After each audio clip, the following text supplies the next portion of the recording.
All right, y'all, it is Tuesday, January 21st, and I needed to sleep on a few things before I did any more posting.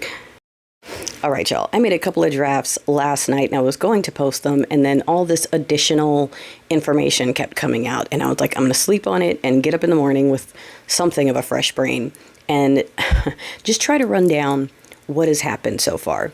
I said I would give it a day before I really lean into the blue party because I'm upset if we don't see anything happen. And for the folks who are asking, is there any other play?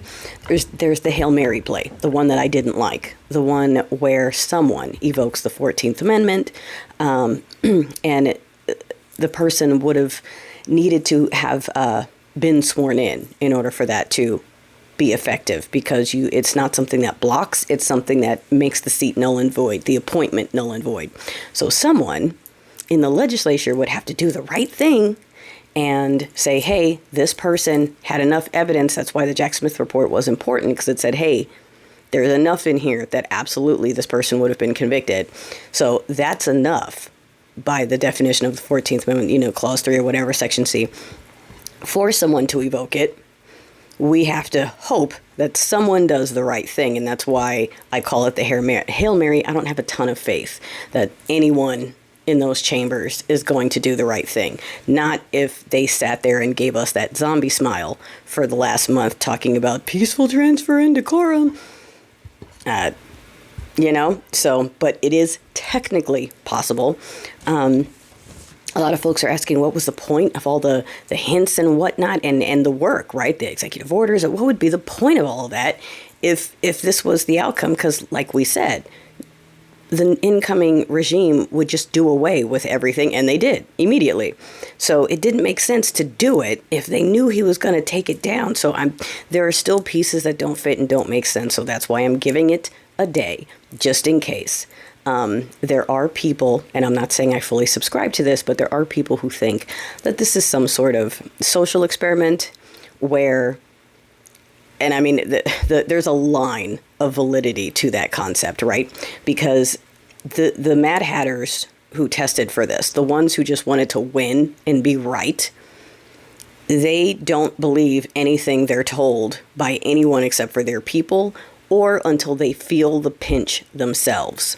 So us telling them this is going to happen doesn't matter. Them seeing it happen doesn't matter. It has to actually affect their life, their wallet, their body before they're like, oh, wait a minute, this is affecting me. And like, it's wild, but that's how they are. That's how it has to get. And so there are some people saying they think the party let it, transfer to this point because, yes, they can go ahead and evoke that 14th Amendment, but they want the fake triots to really see what they bought, to actually feel a little of the panic, because they haven't been feeling it. We've been feeling it.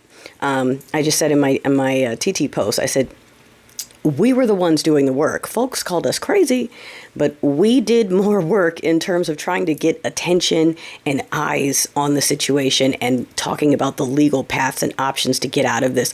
We did that while they sat over there and took money and told us that they were going to fight side by side with us, as long as it was with decorum. They're in this fight with us, as long as they don't actually have to do anything to protect us. And I swear to God, if they think they're going to come around in 2 years and tell us that the trauma we've experienced for the last 2 years should be a good enough excuse for us to try to outraise the billionaires during midterms, try really hard, guys. We got to beat those billionaires. Like, I swear that if that's their plan, good luck with that, But anyway, here, we'll run down some of the fun stuff that they did immediately, okay? They undid almost 80 of Joe Biden's executive orders. They were working overnight to identify the 1,000+ appointees. Remember, folks were coming into my comments going, look what Joe Biden did. He made all these appointees. He's setting safeguards around this administration. He's still trying to. I said, it doesn't matter. A lot of people came in my comments and were like, you're not giving him his props for doing this. And I was like, it's not that. It's that it doesn't matter. You guys keep thinking that a criminal is going to come in and obey the laws. Like he's going to go, oh, I'm not allowed to do that? Okay, I guess I'm not allowed. Like,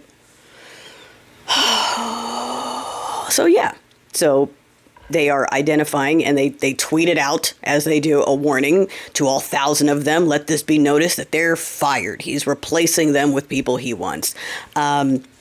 He put 1,500 criminals on the street last night. All of the 6 visitors who were still in jail, including the old leader of the out in the streets in the middle of the night. 1,500 criminals just released into the streets. He signed 8 executive orders, some of which are fluff and bullshit, like the one that's supposed to be helping with the cost of living, but it's very vague. It's not. It's basically like all the department heads need to come together and figure out a way to limit regulations so that costs of things go down. So basically, they're going to, gut the things that protect us, and that's going to be how they bring the cost down, is by letting the food be poisonous, or by letting the housing be dangerous, or whatever. And then you have others that are outright more malicious. You've got the House schedule of all the bills they've got ready. I've had to remind people that this was teed up already for the folks who thought that it was just going to be 2016 and he was going to get in there and kind of fumble around and maybe sell some documents, but it wouldn't be that bad. And we said, no, they are ready this time. They have everything is written. Heritage came in and has everything written. Every order, every policy, everything he's going to sign was drafted by that foundation. He is just fucking signing it, and they've had it sitting in their little folders for a while. They also have the new constitution that they want, which is why they keep pushing for that constitutional convention, and the ending of birthright citizenship, which was one of the executive orders, is how they're going to do it, because technically that's protected in the Constitution, and their position is going to be, in order for us to carry out this almost $1 trillion mass deportation project that I don't know who's paying for it, we have to be able to end birthright citizenship, or we can't do it. And folks are like, haha, we're going to take you to court. And I'm like, y'all, they want it in court. Like, because then they're just going to kick it up, and they're going to rally up the states. They need all those empty red ones in the middle. They only need, 38 of them to pull that convention. And then they can implement the Heritage Foundation Constitution and get rid of the old one. And then that's the real ball game. We already know what they want to do with that. They want to get rid of democracy altogether, get rid of the Democratic Party, get rid of anything that would question it, reinstall a kingship, basically, and make everything this New Gilead, okay, white steeple people nationalist land where the religion and the faith is really just an excuse for the bullying and everything else. These people, these billionaires, the ones pulling the strings, they aren't religious people. They aren't doing this because they believe in a deity. They're calling on it because they know those are code words for all the sheeple people at home when they say, I was saved by God. I was chosen by God. Look, I have 8 pastors speaking for me. Yes, we're here and we have a godly mandate. Like, it's all just code that activates the sheeple people, and they instantly are not going to question anything they hear. As soon as you say it was because of Jebas or their deity, they now are all in. That's why. Okay, every time they're about to go do something awful, they're going to go back and call on the deity and faith and flag, and then do the next horrible, awful thing.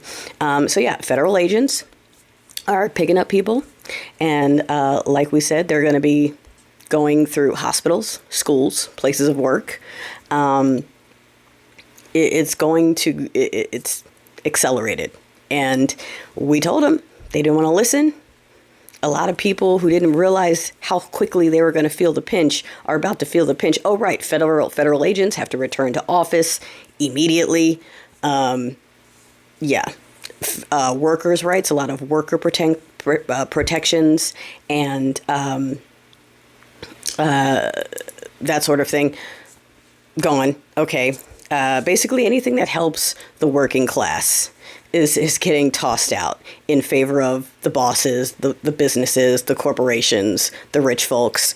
And we said it.